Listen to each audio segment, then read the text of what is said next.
that if you look at the good literature on the history of science, they're very, very clear that there was a preoccupation with restoring the Garden of Eden. Keep watching to learn more. Book 3 in the New Thinking Aloud dialogue series is UFOs and UAP, Are We Really Alone? Now available on Amazon. New Thinking Aloud is presented by the California Institute for Human Science, a fully accredited university offering distant learning graduate degrees that focus on mind, body, and spirit. The topics that we cover here. We are particularly excited to announce new degrees emphasizing parapsychology and the paranormal. Visit their website at cihs.edu.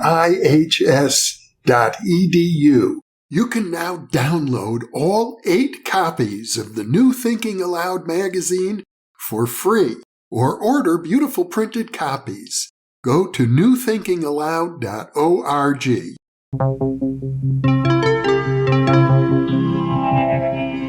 Thinking Aloud. Conversations on the leading edge of knowledge and discovery with psychologist Jeffrey Mishlove.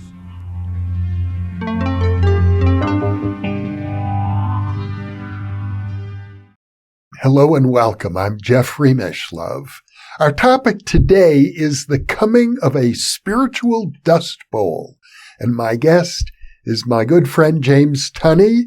He is something of a Renaissance man, having written 2 novels, 2 books of poetry. He's also a fine artist whose works have been displayed in several countries. Additionally, he is a barrister, an Irish barrister who has lectured on legal matters throughout the world. On top of that, he is the author of many books, including AI Governance, Care and Possession in Dustopia, the book about which we'll be speaking today. His other books include The Mystical Accord, Tech Bondage, Slavery of the Human Spirit, The Mystery of the Trapped Light, Mystical Thoughts in the Dark Age of Scientism, AI Posthumanism, a cryptic soap opera, Plantations of the Automatons, Rule of an Automaticity Loop, The Mythic Aim of AI, Maiming the Mind, and the Empire of Scientism. James lives in Gothenburg, Sweden, and now I'll switch over to the internet video. Welcome, James. It's a pleasure to be with you once again. It's been a while. It's been a while, but it's great to see you, Jeffrey. And it's I've been following, of course, your achievements and what you're doing and your activities. But it's fantastic to talk to you in person again. Likewise, and your newest book is, I guess I would call it a masterpiece, over 600 pages, reiterating many of the points you've made in your earlier books, but doing it with a very sharp, analytical, and poetic vision. Oh, well, that's very kind of you, Jeffrey. I thought that when I make these arguments sometimes, they can appear vague and obtruse, and so I thought it behoved me to try and specify what I think the dangers are in relation to the technological context. And we've often talked about the positive sides of spirituality. I think it's incumbent upon us to look at the threatening side as well.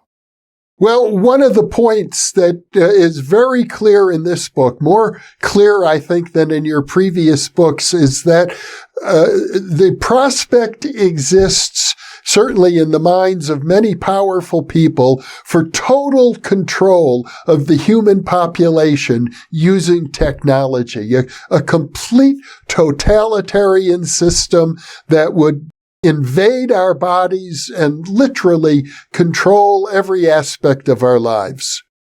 Exactly, you got it. That's right. And in that sense, I have to accept that Ray Kurzweil is probably right in relation to his dating of 2030, 2033 as the time when this brain-computer interface comes into being. And there's a lot of evidence to suggest that's fully on track. This is an issue which is beyond party politics, and a lot of people don't understand this. It's something which is irrespective of political parties. You can see it, if you want, in the United States, to not being political, but to compare the executive order from Joe Biden in relation to the interaction of digital information and biotechnology and the body, or in the recent administration or the change where we see the focus on artificial intelligence in the Stargate program and the announcement of the Golden Dome, which can all interact with each other eventually. And then we have this strange migration of people who appeared to have a different political garment a few years ago into the administrative context, without getting too political. But these people, whether it be Musk or whether it be the influence of Thiel, for example, demonstrate the arguments that I've been making, that the transnational corporate system informed by the military-industrial complex has a much wider agenda, a much deeper agenda. And I was thinking about today in relation to the idea of fifth generational warfare, which is really the system warring against its own people and creating division. And that fifth generation, it's funny when you trace this notional movement from first to fifth generation warfare. They don't have a first generation really, but the fifth generation ties in with the idea of the fifth dimension. It's about information age, about perception, about psychology, and we see here really a grave threat by transnational corporate context, informed by both left and right thinking. So there's no difference whether you're a communist or a crony capitalist. They're pointing in the same direction, which is in contrast to any idea of a spiritual base. And the objective, as I've sought to demonstrate, is around for hundreds of years. We can see it actually articulated or sketched out in the Leviathan by Thomas Hobbes in 1651, when he talks about the state being an artificial soul, when he talks about nerves being like strings in the body, and the idea of the transferring of this mechanistic human perspective onto a system of governance, which became the nerves of government in the 60s. It was the basis of the cybernetic movement. So this is not a new idea, but now with this, the great tech companies, the military-industrial complex, the ability and the convergence of finance, economics, politics, world trade into one integrated system, increasingly controlled by artificial intelligence, we face the situation that these dreams can be realized, that artificial intelligence is something different than what we've been told, that we're faced a situation that experts are telling us they have been surprised by this efflorescence of artificial intelligence, whereas anyone reading science fiction for the last decades know that this was part of the intention. And my point is that AI is intended to govern on a global context and to govern the individual down to their very nervous system, down to the neurons. So the brain-computer interface, which is great in certain contexts, we see that Elon Musk, for example, realized, if we look at the books written about him, he realized that it was no good selling this neural link without portraying it as something intended really solely to help sick people. And so today there's the third patient has Neuralink, a person with severe medical problems, and that's fantastic, and everyone supports that. But the wider agenda is totally different. It's part of governance, whereby using very small technology and nanotechnology, that we can use neural dust and smart dust to create a total AI spectrum, a total cyber spectrum, which control not just the human down to the neuronal level, but also the weather systems, the natural systems, and replace that in something which becomes, as I called, a dystopia. And I thought that I'd come up with that term myself, and I found out recently that there was a man I think he was a Protestant rector in the area that my mother was from in Ireland, who used that term in the 1700s, surprisingly. Well, you've used the term smart dust. I'm not sure that I'm familiar with the term or that most of our viewers would be. Could you define it? Smart dust was a term which was associated with research, particularly, again, a lot of this research has support by the wider military industrial complex, but it was associated with places like Berkeley, where they, as is always involved. And the idea was that you could utilize very small sensors for a whole range of systems, because in relation to the processing of information, you need information. And you need these smart dust, or very small pieces, or sensors in very small form, meant that you could spread sensors everywhere. You could spread them across a battlefield. You could spread them in urban environments and use them to be able to get signals and information back. So it's part of the converging process of various technologies. And the smart dust morphed into an idea of neural dust. And the idea here is that something similar, some of that, indicated to be small, can be inserted into the body down to the neural level, so that they can both monitor or indicate to an outside system what's happening down to the neuronal level. And when that's put together with artificial intelligence, you can interpret what's happening inside a person's body, use it to deliver information, use it to change their behavior. And we know that the authorities have been investigating this for a long time. And in particular, a lot of the history of this development goes back to the British Secret Service and the experiments done by people like William Sargant during the war. And before that, in Britain, when they were dealing with people who's hundreds of thousands of men that were suffering from nervous shock. So to answer your question, smart dust is a specific and a general principle that refers to the idea of utilizing very small individual sensors in particular that can be part of an overall system, but including the potential for more active small pieces. So the idea of dust is critical. Now, dust, of course, is microscopic and it's visible. But when we're talking about some of this technology, we're talking about nanotechnology. We're talking about a nano. Again, there's a strange link between the underworld and science in this. Nano, of course, there's a dwarf is one of its etymological origins, and we see these links to the underworld coming into this idea, because we are going into the underworld, and this technology is bringing us into the underworld. And nanotechnology, which refers to the size of 10 to the power of -9. So it's difficult to conceive of it, but people like Richard Feynman and Taniguchi in Japan realized that if we could engineer things down to that very small level, we could rearrange reality. And Elon Musk, one of the people involved in your government at the moment, he says we can turn the human into a butterfly, and this is not something to be dismissed.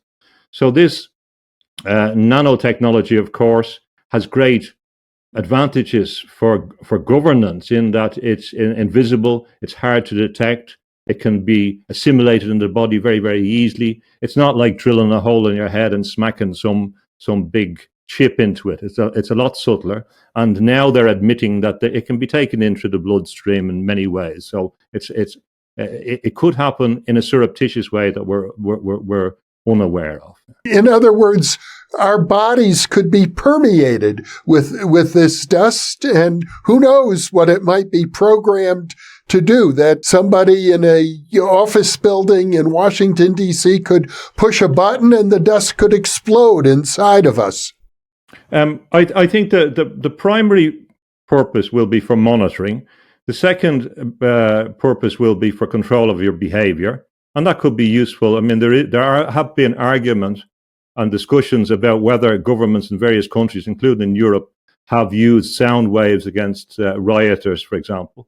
But if you have something inside the body that can be associated with distant control, well, then you can manage your population. You can. If we go back to the Irish legends and the story of Cuchulainn, it was interesting that the Red Branch Knights in Ulster were sick every 7 years. And there's strange echoes in all these ancient stories. So that was why Cuchulainn had to defend Ulster.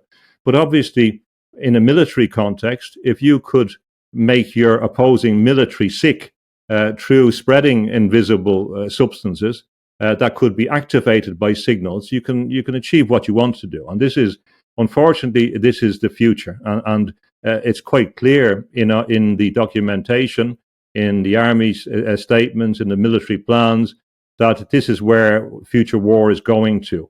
But unfortunately, as well as that, it's quite clear that the war is against their own populations, which is strange for people to understand.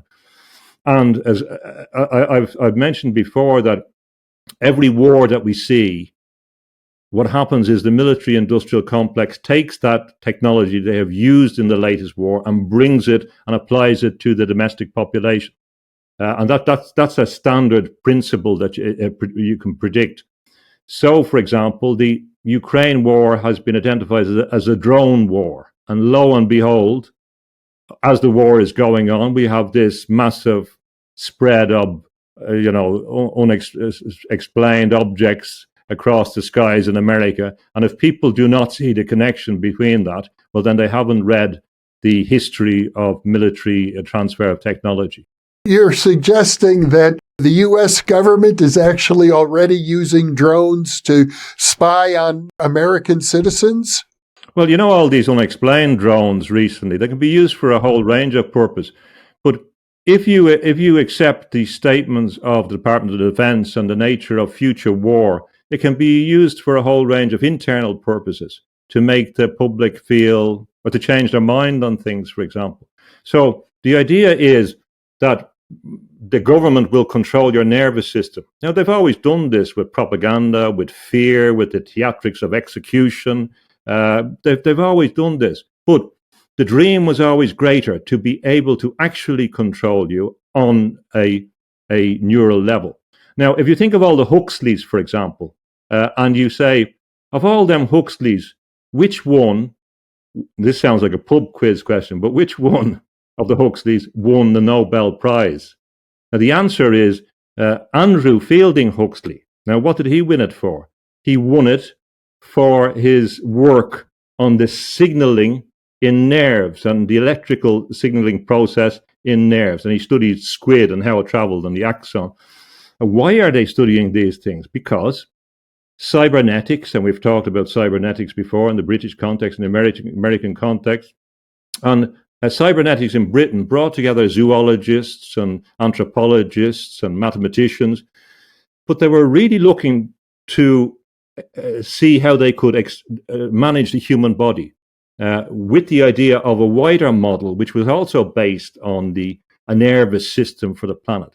All those forces are moving towards an idea of total control. Now, you can say it's benign. Well, if people, we'll be able to control this chaos that the governments have produced. We'll be able to, deal with bad people, and you can feel secure. But obviously, there's a fundamental threat to our liberty and the nature of what we are as humans.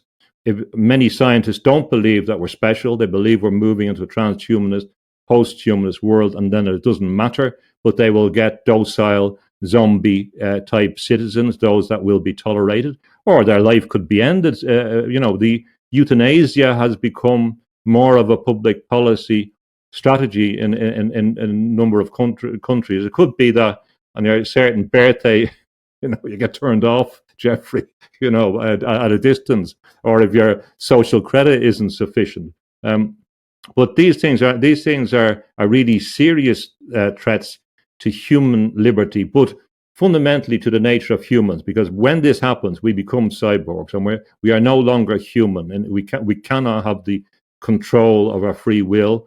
And I liken it to a possession, a technical possession. I believe that's what's involved in the process, and this is the fruition of the idea of the empire of the mind, the transformation in particular of the British Empire with the American empire, the English-speaking world, as Churchill called it, into the global governance system through technology. That's what my analysis is, and there's loads of evidence, in my view, a consistent desire to control us down to the smallest level, deriving historically from an atomistic philosophy or atomic philosophy even, which informed most of the Promethean developments in the 20th century, but also the philosophy of who we are, that we're just a collection of dust particles. In effect, that would be the materialistic vision.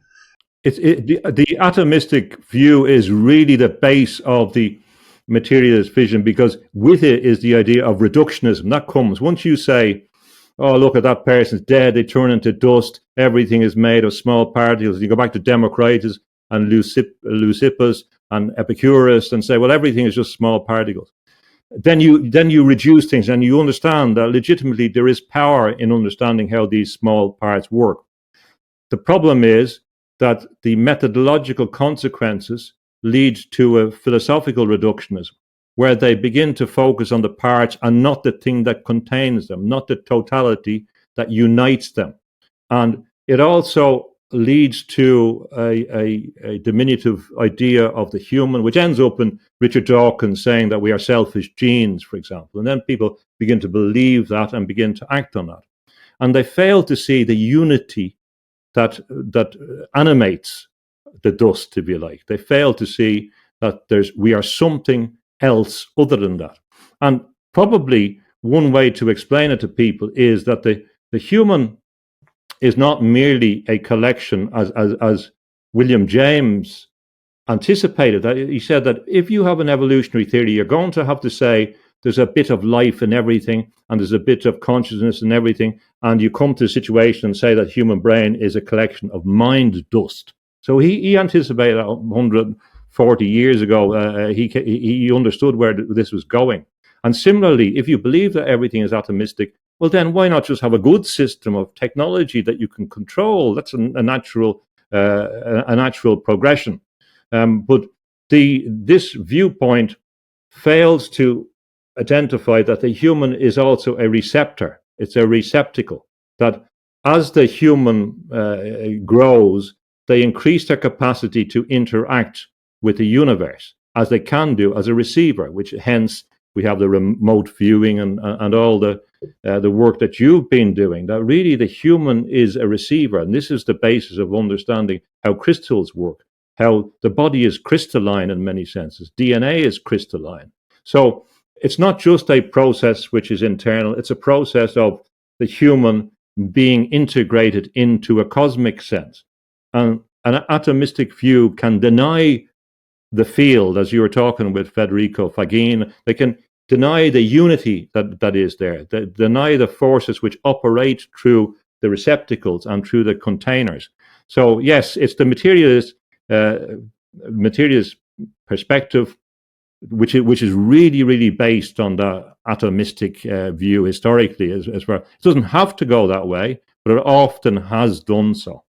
Given that the materialistic perspective is incomplete, if not completely wrong, it would seem that a program of social control based on a materialistic ethic and a materialistic metaphysics is doomed to fail.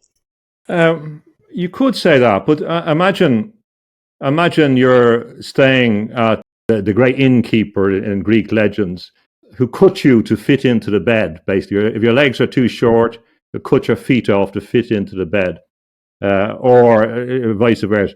The problem is that in the attempt to standardize you and to adapt you to the system, the great damage is done to something that they don't value.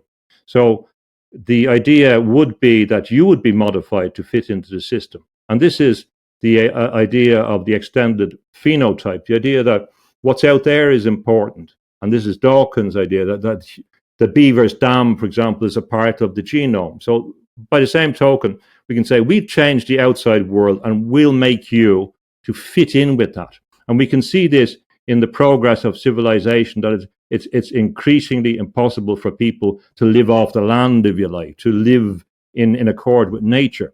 And as each generation goes, we will be less able to do so, so that we will have to adapt to the system, and therefore that control changes. And we have ideas of change which suggest that it will be nice when we are collectivized, and that's the Chardin's idea. I don't agree with that at all. I think it's a mistaken perspective, and it raises questions in relation to who we are and how we conceive the spirit. And listening to the conversations you have, Jeff, I'm more and more aware that there's a great conflict or difference of emphasis in relation to how people conceive the afterlife. So you obviously are famous for talking about the proof and the evidence in relation to the afterlife, and you've talked about the need to chart the afterlife. But part of that process is to consider how the human is in the afterlife and what happens. And there's two very radically different viewpoints there. There's a very strong view, particularly among spiritual but not religious people, that you die and it's nice and you go on to the next world and all that. But then it's a drop in the ocean. You kind of blend in with everything else. And this is held by people that I respect very much, and I respect their viewpoints. I read a little bit. I haven't read too much on Bernardo Kastrup's viewpoint. I have read his theory about dissociation, and I find it fascinating. But as far as I understand it, in the afterlife, the human would be reassociated into the whatever was there before. There's an external process. Now, my view is that the human soul or spirit maintains its coherence in the afterlife, and that persists, and we do not blend in. That's my view, and it's not just my view. It's the view you would have if you followed Swedenborg, who influenced a lot of people. It's the view in a lot of religions. So that's a radical different emphasis. And if we come back from that view, if we take that view of the afterlife and take it back into this world, for many people, then this idea of integrating into a collective system, a cyborg system, is not a problem. It's just what's going to happen to us. So again, I can't say anyone is wrong on that, and I can only express my viewpoint. But it does indicate the need to begin to look at the cogency or the choices that a person can take on their menu of world views. It's a really interesting different emphasis there, and that's part of the process about how we construct the world around us based on that view as well. Your point being largely that even if there are benefits to this idea of total social control, there are also enormous damage that will occur, and in particular, damage to the human soul. Yeah, it's the Promethean effort. Again, there's different variants, but take it in its negative sense for me. The Promethean effort is to take control and to recreate the human, and that's being expressed. It's expressed on left and right. I'm reading about Trotsky recently, and he had this very same view about the progress of human evolution. So it's not that they're both materialists, but left or right doesn't make any difference. You come to the same idea that we can control evolution, and so that's what becomes critical in the overall direction. And it's not that we will lose something or this cause. It will be that we will lose forever the potential. I believe that this is a cosmic existential threat and dividing point in the history of civilization. And in many senses, the singularity, as Kurzweil properly identifies, is the end, as I would call the end of humanity, because our human nature as we conceive it cannot be the same. issues like free will, which a lot of scientists don't care about, these things that we were told, many from a Judeo-Christian perspective, are inherent in the universe, are wiped out in favor of new gods. And a lot of artificial intelligence advocates are open about the idea that artificial intelligence will be God, and I presume that they will be gods in the new firmament, because and the Prometheans, of course, are trying to oust the existing gods. So there is something cyclical, but something unique about this point. Now, I believe in particular that it's the end of the Christian and Judeo-Christian era. This is what we're talking about. And the timing of this end, as Kurzweil anticipates, is about 2,000 years after the death of Christ. That's really what it is. And what happens then, that we do see this theme in Russian cosmism, seen in Bolshevism, about a new Christ, if you like. And that was always a theme there. But this means that the Christian era will finish. The era of the human will finish, as we know them. And I believe that the message, the central message in anticipation in the Christian story was of the significance of incarnation. For whatever reason in the universe, that it was critical that consciousness was embodied and lived in this way, in the fine-tuned universe. And of course, in the future, they will have to tune the environment to suit and the human to suit. But we know from all the science that it's a remarkably fine-tuned place that we're in.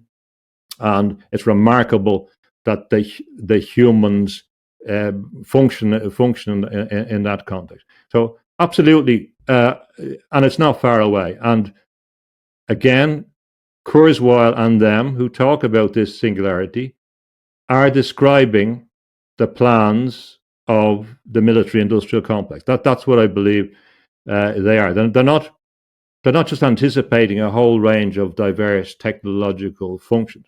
Even when you look at some of the so-called laws, like Moore's law, for example, they could not have happened without institutional arrangements around the world through bodies like the World Trade Organization to make it cheaper to produce chips around the world, which is changing it at the minute with the tariffs. But it was deliberately so, deliberate by the ones that want to control the world, which I place in particular in the Atlantis, as transatlantic thing, the transmutation of the British Empire and the American Empire. And again, just on the last point, a figure that we can see for a historical perspective is Benjamin Franklin. Benjamin Franklin, of course, very involved in the London intelligentsia, in what was going on there. When his house in London, where one can visit, when they excavated that, they found there was loads of human remains in the house, because there had been an anatomy investigation place, and famous surgeons had done illegal anatomies there. Franklin is involved in electricity. He's the modern Prometheus, as Kant called him. He's involved in investigation of mesmerism. He's involved in the postal system, involved in communications, and so on. And all these things come together because they have been studied for a long time. How can we actually control? How can we actually govern the human down to the insides of their body so we can control them? This is a long process that has gone on. And it really is. So if people want that, that's fine for me. I'm in favor of people making their own choice. And if people so choose, well, that's what's going to be happening. And if they think that everything about AI is fantastic, that's grand. Good luck to them. But really, we have an obligation, if we think that's the case, to present the dangers inherent in this. And I'm sure from looking at the patents, from looking at the strategies, from looking at the published information, that there's plenty of evidence there that the brain computer or the brain cloud interface is the more recent articulation, that your brain will be linked to the cloud, meaning the totality of all these integrated converged systems, including all the smart dust, all the things we don't know around us, so that we can be seen, we can be read, we can be controlled. That's clear in the patents, in the statement, and they're only the things we don't know about. And as many theorists say, DARPA in the United States is 20 years ahead of what we know. So we can be sure that a lot of the technological power hasn't been disclosed. Well, there's also, coming from spiritual perspectives, people saying something similar. You have Barbara Marx Hubbard is one, Sri Aurobindo another, person who says we can take conscious control over our own evolution. It's a little different than saying technological control over our own evolution, but the idea of control is still there. Oh, yes. It's a very important aspect. And he did, in his essay on the Superman, his critique of Nietzschean Superman, he did emphasize that this is what we had to do. Now, the start of my work and the phase from which I began to talk to you about this was on the basis of two propositions. The first one is that it's been a failure of spiritual evolution, and that is the problem. And really, the second one is that failure of evolution is related to this great danger of technology. And by focusing on our proper spiritual evolution, we will necessarily combat the second one, because when people understand who we are and what consciousness is and what spiritual consciousness is, which I prefer to use, they will not cede it. They will not give it up for trinkets. They will not give it up for soda and pancakes or whatever, or burgers. They will not do so. So the discipline requires that we evolve. Now, in the first phase of my work, I've been concentrating on supporting all spiritual traditions as far as I can, the perennial tradition. I will in the future focus more on perhaps a more individual emphasis. But in the last few years, and you will have been aware as well, that it's less taboo for people to speak about the spirit. There's a lot more openness about spiritual things. So there has been some kind of shift in a relatively small space of time because of a range of diverse events. The next phase will be more interesting as well. It will be to define more exactly the viable options for the mapping the terrain, to test the things, and some of that will involve challenges. For example, when I'm listening to a lot of spiritual debates on a range of things, there's a there's a lot of caricature of religion, for example. That's going to shift, I think. I think the spiritual or religious, although it's meant to be the greatest growing area, I think that's going to change a bit. I think what we will have is a movement into the religions and an infusion of some of the outside thing into change and modify that which didn't work, perhaps. There will be a new type of enlightenment in the religion, which is not a takeover, because that's going to happen as well. There's people that regard, for example, the Catholic Church as the greatest NGO in the world, and hence the greatest system to be controlled for strategic and tactical purposes. There's all these games going on in the greatest game, but we're going to have to look again and reinterpret and reimagine and re-explain and look at the synthesis and the crossover between different areas like parapsychology and religion, for example. I was just thinking about that. We did a talk on Fatima, and the greatest objection when David Hume talked about when he talked about the greatest problems about miracles, he says, well, they can't be demonstrated, or they can't be proved in that sense. And actually, in the Fatima example, people were told there was going to be a miracle, and they had the 70,000 witnesses, and still it was disregarded. So some of these arguments, some of these philosophical arguments, have to be re-articulated, as you've sought to do with your work in parapsychology. And I think parapsychology has been has helped a leaky boat many times, because it helped people understand that there was something different than the materialist paradigm, and I see it as complementary to the spiritual evolution in whatever way. And so yes, we have to have spiritual evolution. That is the solution, and that's not easy. That requires imagination. It requires people to not be as closed-minded. There's an awful lot of knee-jerk reactions. There's an awful lot of oversimplifications, and people have to be a bit open in relation to dialogue and discourse. There are some people who tend to be very dismissive of other elements, and I don't really think that can work going forward. If we're talking about a general spiritual evolution, we have to have respect for other people's viewpoints, and we have to state our case, and we have to listen to other people's perspective.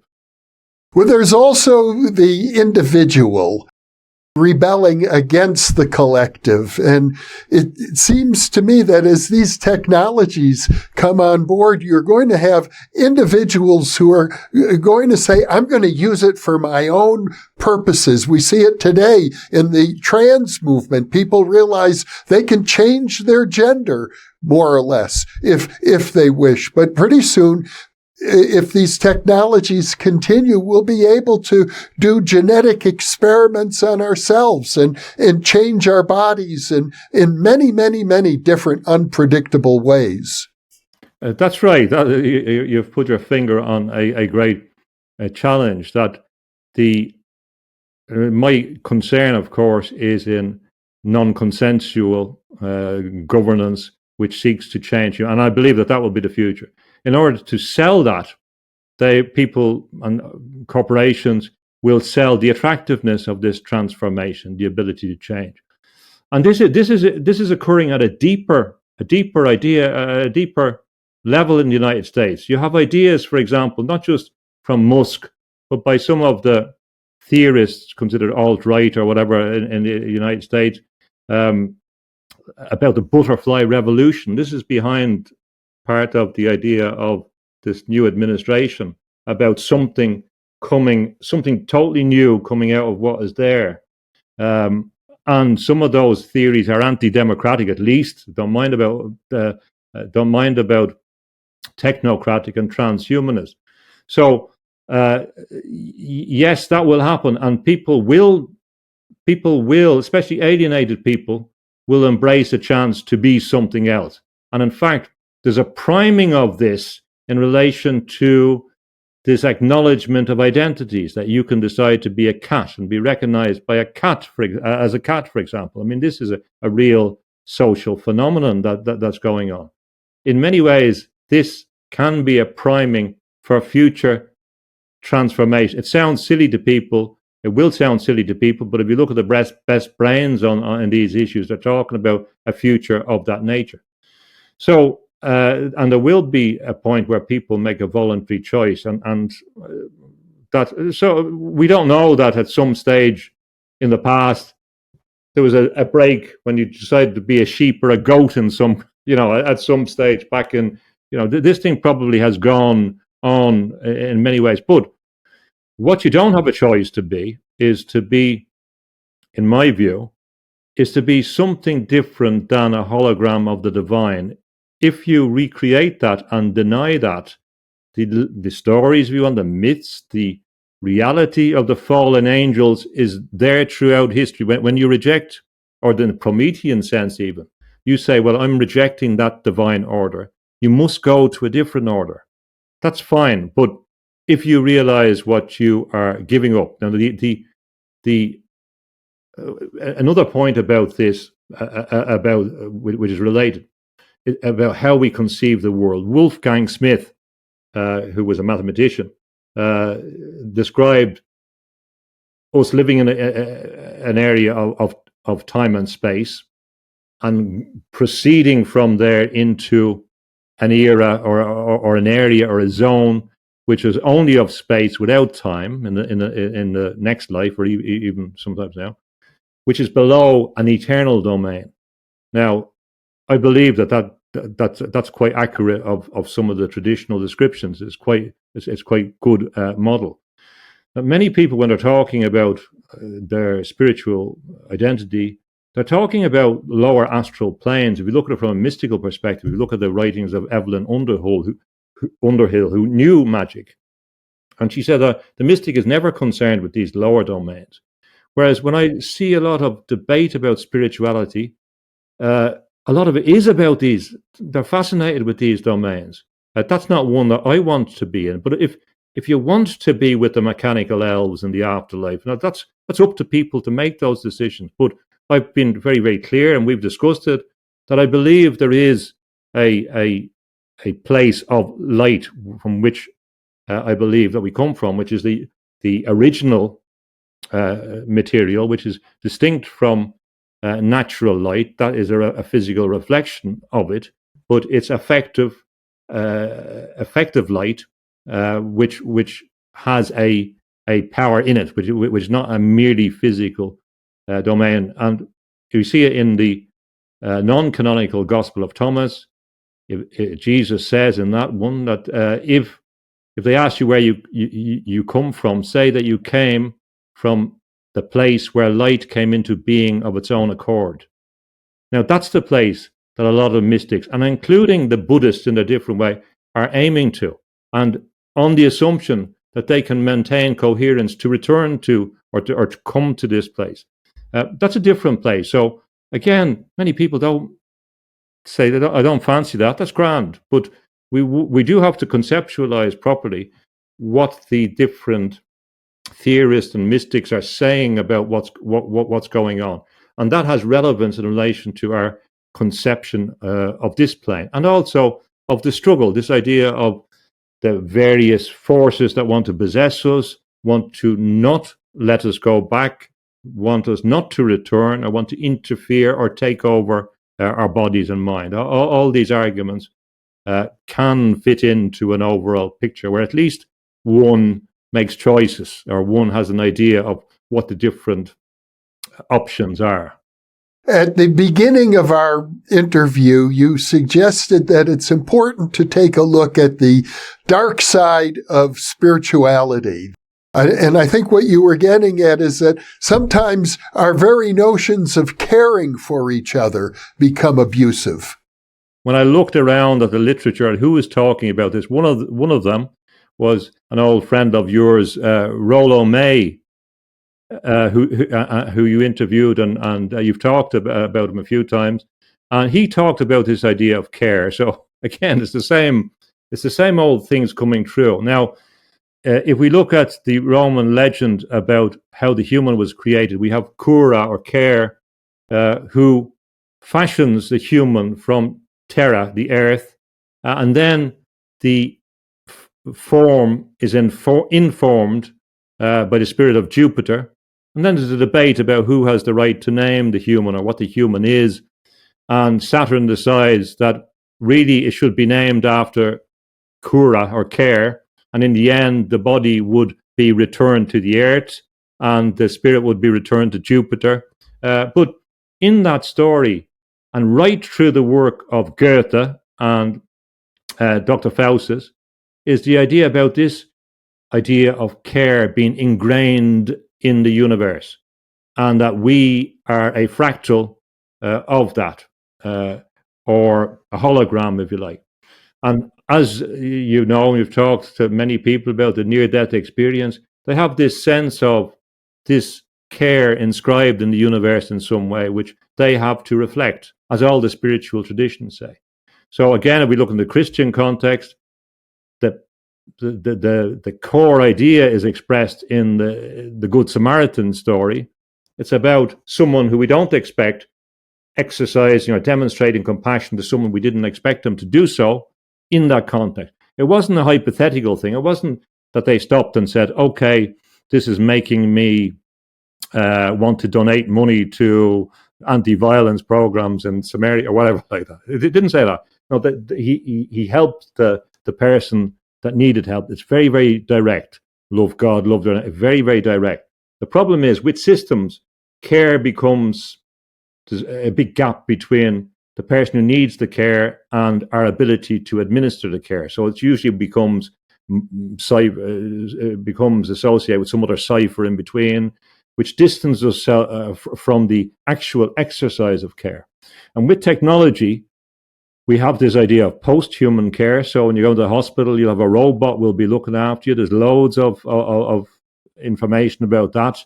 Moving away from the human touch, we get very, very distant. So what I argue is that we were going to have a system of hypotech care coming under the skin, hypo in that sense, going under, and hypertech care, because we have all this area of omics, as it's called, or like in genomics, omics, which uses massive sets of data to manage systems. So although they focused on the atomic level, then they focused on the general level, on a mass scale for classification and organization, and to do everything on a broad level. And care is lost. And the point of all these stories, the point of all the great spiritual traditions, whether it's Buddhism, Christianity, or Taoism, is that this is who we are, that actually the nature where we're talking about, this thing that goes on to the afterlife, is our ability to care, our ability to love. And Evelyn Underhill puts it very good in one of her stories when the woman doing a magical experiment gets possessed by a wandering spirit. And the definition of this wandering spirit, the main characteristic, was that this spirit was lost because it had no capacity to love. Now it sounds corny, but this is a deep idea in the universe. This process of love is not easy. It's not vague. It's actually very, very concrete. It's about encounters, face to face, reality. And the more we get separate from that, and the more we give it to some other agent to do so, the less we can care, the less the person can experience care, and the less human we get, because that's who we are. And I believe that's a critical. You can call it care, love, compassion, but it's a major problem. And I talked to someone that I worked with in Spain, and when I was teaching over there, and it used to be great when you were teaching. You go in to school, and the noise was ferocious. All the kids shouting at the top of it, exciting, enjoying themselves. And he said that now you don't hear that because the kids are on their mobiles, and that's a devastating interpersonal, social, cultural, and even cosmic shift, which is a foreboding of what's going to happen as the human becomes silent in relation to this system, where everything is notionally better done, not just computation, but poetry and everything, or a simulacrum of poetry, is done by these machines in theory. And we will be convinced that we're not special, that this is a core objective. And when you talk to Federico Faggin, there's a very important distinction between his conception, which I agree with about the field, and the conception of Donald Hoffman, who seems to be talking about the same thing. But whereas Federico Faggin says that consciousness is fundamental and human consciousness is fundamental, Donald Hoffman says that human consciousness is not fundamental. He's talking about something different, and people don't pay attention. There's only one line in the book that I read that said that. And I asked Federico Faggin on some meeting in the Scientific and Medical Network, I asked him, was that a difference? And he said it was a difference. And we have to look at these subtle differences. You're going to end up in a totally different result a different future, if you do not pay attention to the subtleties of Hoffman, Terence McKenna, Timothy Leary, and a whole range of these others that were essentially, now put Hoffman out of this, but essentially pointing towards a transhumanist future or a post-humanist future. We'll see where Hoffman goes on that. But they're saying something different, as Desjardins is. Now, my belief, and it's not just a belief, it's I think there's plenty of evidence for it, is that individuals are important fractals of the divine, holograms of the divine, reflections of the divine, intended to be coherent, intended to be sovereign, intended to evolve, intended to help other individuals evolve, with a particular emphasis on helping your neighbor, whoever your neighbor is, in the sense of people you come in contact with the objective of aiming upwards towards the transcendent. And what we face is a shift from a transcendent sense, or a society which has a transcendent dimension, to a purely transactional world where everything is transaction, including the people that you live with, your ex-family, meaning the people that are put into these new constellations. Everything is transactional. Love is transactional. Everything will be transactional. There will be no transcendent dimension. And machines help that. They may assist to become better transactions, but that's what we end up in. And in that transaction, the very nature of humanity itself is lost in that. It will not persist. James, I'm thinking of one of the early interviews we did on if I recall correctly, it was on the left hand and the right hand path. Yes, yeah. And the point that you made at the time was they're both necessary. And it seems that we're getting into a similar dialogue, only instead of between the left and the right, or the good and the evil, now it's between the spiritual view, the mystical view of humanity versus a materialistic view of humanity. But it does seem to me that we were placed in this three-dimensional world in order to have that conflict, because out of the convergence of the mystical and the material, something human is born within us. That it just seems that that struggle is why we're here. Yes, and that we could articulate in terms of left brain, left hemisphere, right hemisphere, and the left being the technological one. And it was anticipated in the dark crystal, which we mentioned, in the conflict between Jim Henson, and he was talking about the military-industrial complex, which he represented as these ugly Skeksis figures, and the mystics, who were very nice but ineffective. And the problem was they had split, and ultimately the resolution was they had to come back together again. So yes, that's what but it may not happen. And the point was in that it was very close to not happening. If one triumphed, now the mystics are not going to triumph over this thing unless, well, not easily, but I mean, there are ways that it could happen in relation to a cosmic change. That has happened before. And we have this idea of the myth, if you like, of the fall of the technological society, Atlantis, the Tower of Babel, etc. But here's the problem. The philosophical basis, and this Peter Thiel talked about this recently, and I think he sees some of the elements of this. He talked about the Baconian base, but the way I would put it is that if you look at the good literature on the history of science, they're very, very clear that there was a preoccupation with restoring the Garden of Eden at the time of the Reformation, particularly associated with the shift from Rome and the growth of the imperial Britain in particular, and the growth of the empire, and a new phase. And there was a very deep philosophical view that they were going to recreate the Garden of Eden, because what was lost when they're thrown out of the Garden of Eden was this knowledge. So if they could get enough knowledge, then they could recreate the Garden of Eden.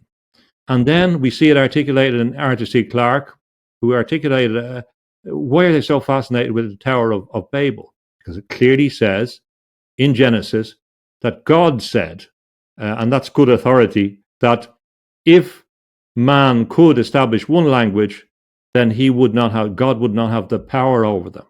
So some of these people that had rejected religion said, okay, well, if we establish one language, then we can recreate the Tower of Babel and have greater than divine power. Now, what is the one language? Of course, it's digital language. It's the binary system of one to, that's the language that makes computers talk to each other. That's the language that's behind the new AI governance system. That is the universal language. that can talk even to your cells. That's what the executive order in 2022, in September the 12th, was about. So this one language will give them the power of gods, and even they believe of God overall. So the point is that there is an end in this on one view. The singularity is an end of humanity. So they're playing for the end of the Judeo-Christian era as well, because that base of Christianity goes as well. There will be no spirituality of the old type. Even if you read Kurzweil's Spiritual Machine book, it's not convincing.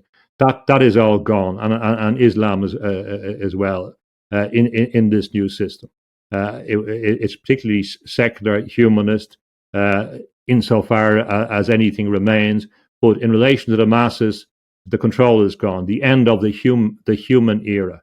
So the point is, there will be no going back if this technology is totally pervasive and interferes with the human. It's difficult to see a way back in any large sense. It may be on a very, very small scale, but we're really talking about a fundamental shift in the nature of evolution, and that was described in the Promethean project in the 60s to change the nature of humans themselves. So in that sense, yes, but to a point. Now, it may be that this contrast is a necessary thing to say, look, we really better concentrate on this spiritual evolution thing very seriously now, because we nearly lost it there, and then you get the balance. And even when you look back at, say, if we look back in Catholicism, they never had the same materialist sense of material because they had a totally different view of what material was.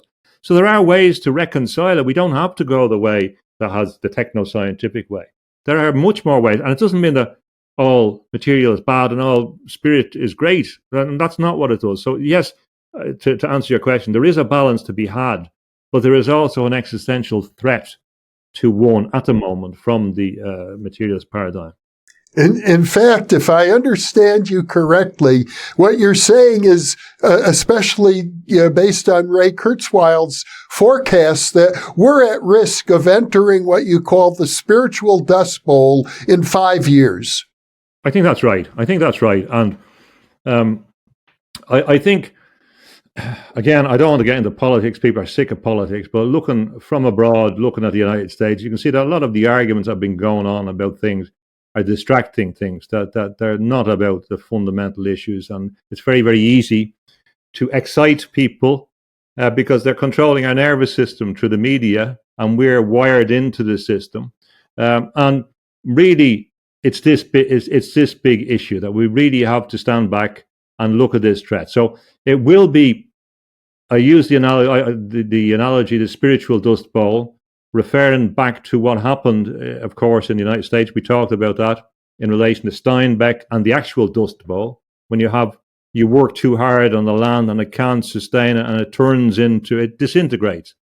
So we will actually have a spiritual dust bowl in the sense of this desert of the human spirit, and the sense that there will be a lot of dust, a lot of smart dust, a lot of technological dust around in our bodies, spraying in the atmosphere. A year ago, it was a conspiracy theory to say that governments were spraying things up in the atmosphere. Now it's in the news every day. They are intending, they're experimenting with various chemicals to create aerosols to reflect the sun and other things. There are other functions to those things as well. And they will interfere. That will cause a problem, and they will interfere again. And they're interfering with natural processes that are so complex they don't really understand. So there's really, really a danger as well when there's a proposal now to make every airplane contain these particles that will be put in the atmosphere. It's quite incredible. The British government has said it's involvement. They started off in Sweden. They supposedly refused it, but you can see strange planes in the sky every day. So that process is going on. There's no question. There's been a fascination of billionaires with putting this sun blocking things up in the sky. that link between the very small, controlling the very small on a mass scale. It's there. So, and they may affect our ability. If we get, for example, volcanoes, which pumps up the same kind of stuff into the sky, we can have a more pronounced dark ages coming, which would affect literally the ability of things to grow, like it did in 536 and 540 that we talked about in relation to Columba, and have another physical dust bowl as well. But when I'm talking about the spiritual dust bowl, I'm talking about the very deep idea in all traditions that we come from the earth, we come from dust, but that's not who we are, because there's spirit infused in us. But if we take the spirit out, well, then we'll just be left with the spirit, or we'll just be left with the dust after we're dispirited. And I believe there is an intense process to not recognize human dignity, human sovereignty, human autonomy, human soul and human spirit and human capabilities, as you've always talked about, the deep human potential that's there. And when that happens, the nature of humanity and civilization in any real sense is rendered redundant. And the problem will be if it's terminal, if we cannot recover from it. It depends on what mass scale is used to do so. For example, we're moving towards digital currency, which is another part of the universal language. And then this currency will move into the body. There are patents for that already. So you become the currency. And currency, electricity, it's all linked in this idea of electrical fire, Prometheus. It's utterly consistent, unfortunately, and it's not good for humans. So yes, that was an image that's very strong for me.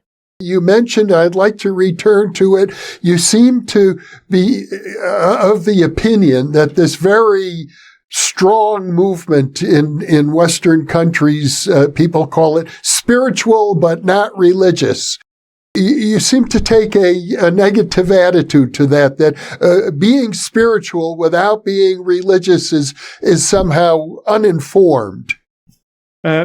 No, I don't say it quite like that, Jeffrey. I support all recognition of spirituality, and I've been consistent on that, and particularly the spiritual tradition. Of course, with the certain ones I don't support Satanism, but I understand there's different contexts in which what people mean by that. But you know what I mean. I support spirituality. I recognize the spirituality of each individual and their spiritual potential. That's always. What I'm saying is that there's a slightly different phase now, is that accepting all that. That's the first proposition on this. The second proposition is that there's a very strong current in the spiritual, not religious, to throw the baby out with the bathwater and to say, well, I don't like this about that, and I'm chucking the whole lot out, which can be subdued and subjugated to a deeper proposition. The deeper proposition is that really I am the God, and I can control, and my ego is, which defeats the purpose of spiritual evolution. And also, I've said that I've heard a lot in the context of spiritual, not religious, which dismisses the totality of religion, which I think is silly. I really think it's silly. I think it's a caricature. I think most people, when I hear them doing that, don't seem very informed about the totality of the religious tradition. They don't see what was there. They're not aware of some of the rich history that is there, the rich spiritual tradition. So all I'm saying is that in moving forward, that I think it's a mistake. I think there's going to be a shift. That it's a mistake to dismiss the perennial tradition in whatever form that comes, whether you're a Buddhist or a Sufi or a Taoist. To say that you can, I don't say anything against them. I just think that when we engage in the spiritual journey, there is a direction. It's not an end in itself. To be, I'm spiritual. It's not an end in itself, especially if you believe that there is an afterlife.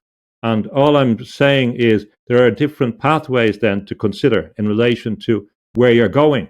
And it even comes down to questions like the nature of God, and a difficult question that has been oversimplified in many ways. But if we look at people like Jordan Peterson, who's written a book about We Who Wrestle with God, and you read it, and he says some very, very interesting things about the psychosocial aspects of God and Exodus and a whole lot, and Christianity and Judaism.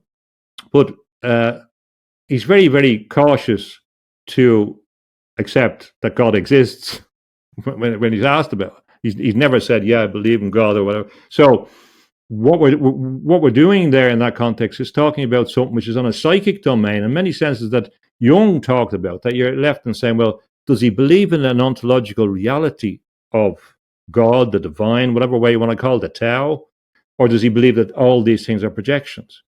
So there's different contours are merging in the discussion. It's not to condemn anyone or say that they're wrong.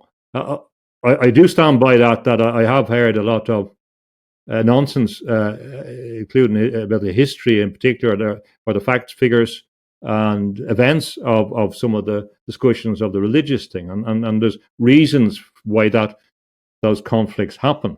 What I'm saying, if we have to evolve, we have to also evolve our capacity to engage in dialogue and to rise above differences and to have nuance and to be willing to be open to especially deeper traditions, including there's another idea as well. Okay, if we leave all the religious people to themselves, we'll be okay because we're enlightened. The problem is then the religious circles get depleted by those energies that depart from it.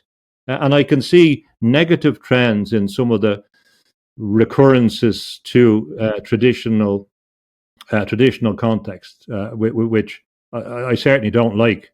I can see things that I've never seen before in certain contexts, in Christian contexts, like anti-Semitism, classic anti-Semitism emerged, for example, which I don't reckon it's part of some out of balance thing. So there's the point that I'm making is that I understand the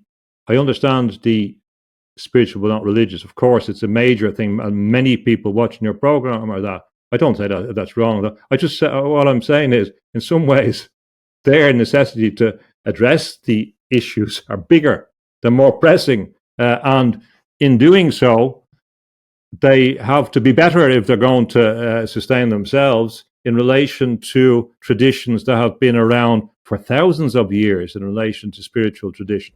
And sometimes we see very good descriptions of how one interacts at a psychological level with the world, and then we think when it comes to the afterlife, it's just a kind of, well, everything's going to be fine. It's so I'm not convinced by some of those things. But this is what the dialogue and this discourse is about, and it has to be a healthy one and an open one. So I'm going to, in the future, I'm going to be less neutral about the spiritual things and a little bit more bringing in the theological sense, because I do think that when, for example, when of course I was brought up Catholic, but I would say in Ireland there's a very strong pagan tradition that never went away until recently. That was mixed up in a folk way in the religion, and never kind of departed. A connection with the land, a connection with the goddesses of the land. It was always there, and there wasn't really a great conflict.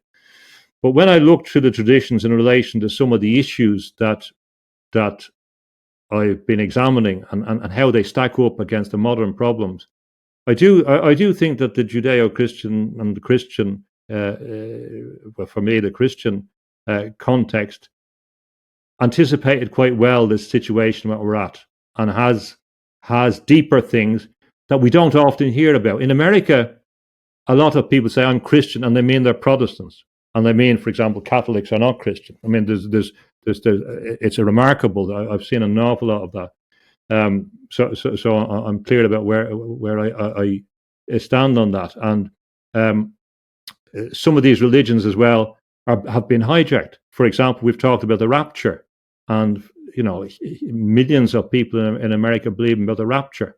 I personally believe that was a construction of the British Empire, That's my fear about it. I don't believe that it came from the Bible. So it's necessary, if you're in that domain, to say, hold on a second. Saint Augustine didn't think this, and he wrote about the millennium and what it meant, and about Revelation hundreds of years ago, and it's very sound. But you're willing to use this to engage in geopolitical strategies, So staying out of these arguments is not necessarily sensible at this stage, based on the premise that I believe we all have to engage in spiritual evolution. There's no one way, but if we're engaged in ways, we still have to, to say, well, this is different from that, and that's different from there. It doesn't mean that we fall out and start wanting to attack each other at the end of it, but we can bring out the subtleties, the nuances, and where the points of differences are. Well, James, once again, this has been a delightful conversation. More than delightful, it has been, at one level, bone-chilling, at another level, delightful. It's always a pleasure to be with you. Before we conclude our interview, would you like to leave our viewers with a final thought?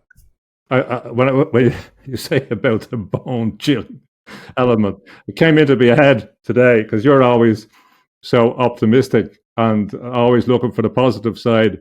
I was thinking it might be like a dialogue between Pollyanna and Cassandra. You're always optimistic, and you're always open to the new and the novel, and that's a very positive side. The nature of there's also the other side, which sometimes I express. It's not my starting point of the thing, because, like you, the need for spiritual evolution and to support people on their spiritual paths in a general sense, before any of those, we want to call it sectarian, other personal emphasis come out, is important. And then, in relation to any threats, if it's a common threat, I have the obligation to articulate it to you as a brother, as a fellow human being, independently of a person that I respect, but as another human, I have to say, well, I think this is a problem, and that's part of the mystical tradition. And there's some people who think that that's why the mystical prophetic element is there to as a corrective mechanism in the collective psyche or whatever. These things are going to happen. I have no doubt about the argument that I've made out, that this is the plan, this is in motion, it's not a conspiracy. I'm not saying it to frighten people. I'm saying it to vindicate the reality of spiritual consciousness, that every individual that's listening to us is imbued with this great potential, this great capacity, this great dignity, this great possibility to evolve, this great capacity for efflorescence on a scale that we haven't done so.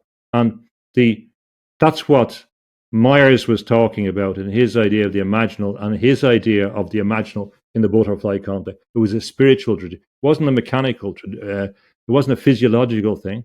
It wasn't a transhumanist thing. It wasn't a political agenda. It wasn't an anti-democratic agenda. He was emphasizing that need for it to come from within. We can only do that if we realize who we are. If you got a whole load of slugs together, Jeffrey, and had a committee meeting before they became butterflies, they'd probably decide not to do it. They wouldn't have the capacity, probably, to realize that potential is in them. So some of these things, as you're suggesting, are ingrained in the wider processes that we can't know about. But when the chance comes, we have to engage in that. In the dragonflies that we talked about, they begin to realize that there's something different, and they turn into something different. This is inherent in our potential, our capacity, and we have to.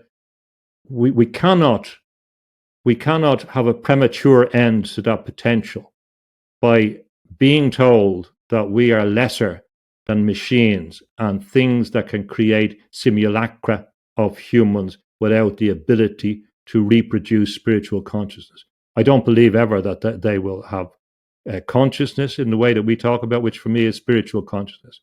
I don't believe that they will ever be divinely made and consistent with the Tao, if you want, because they will always be created by humans ultimately, no matter how far away they get from us and from the limitations of human conceptualization. I understand that people say, "Oh, that's a bit negative," but it's really a vindication of our potential and a call for people to realize their own potential in whatever way. And I don't care if you become a Buddhist or a Sufi or whatever. I'm not trying to sign people up for anything. I'm just saying that first we have to realize our spiritual thing, and then we have to find the ones that function for us, and then we have to question that we're not be dragged into cul-de-sacs along the way. And certainly, if we end up hating somebody, we're probably on the wrong path. If the thing that we're being dragged into, or that we aspire to or align with, is hateful in some sense, that it's opposed in a deep sense, it fails to recognize the individuality and the human nature of others and the divine nature of others, it can't be true either. So that'll be the content. Thank you again. It's great to catch up with you, and it's great to see you looking so well.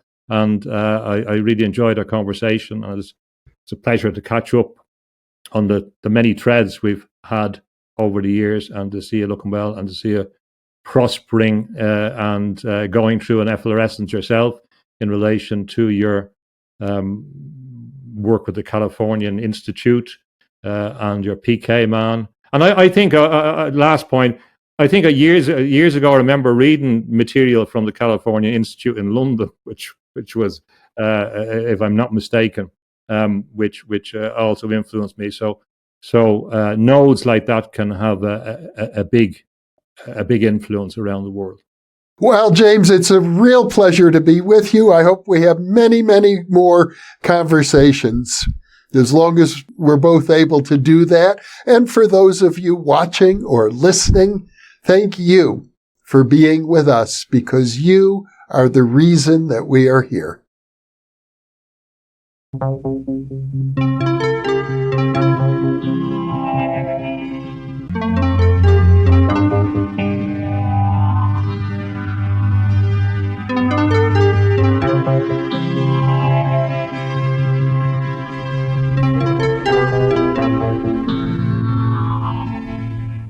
Book 3 in the new Thinking Aloud dialogue series is UFOs and UAP, Are We Really Alone? Now available on Amazon. New Thinking Aloud is presented by the California Institute for Human Science, a fully accredited university offering distant learning graduate degrees that focus on mind, body, and spirit. The topics that we cover here. We are particularly excited to announce new degrees emphasizing parapsychology and the paranormal. Visit their website at cihs.edu. You can now download all 8 copies of the New Thinking Aloud magazine for free, or order beautiful printed copies. Go to newthinkingaloud.org.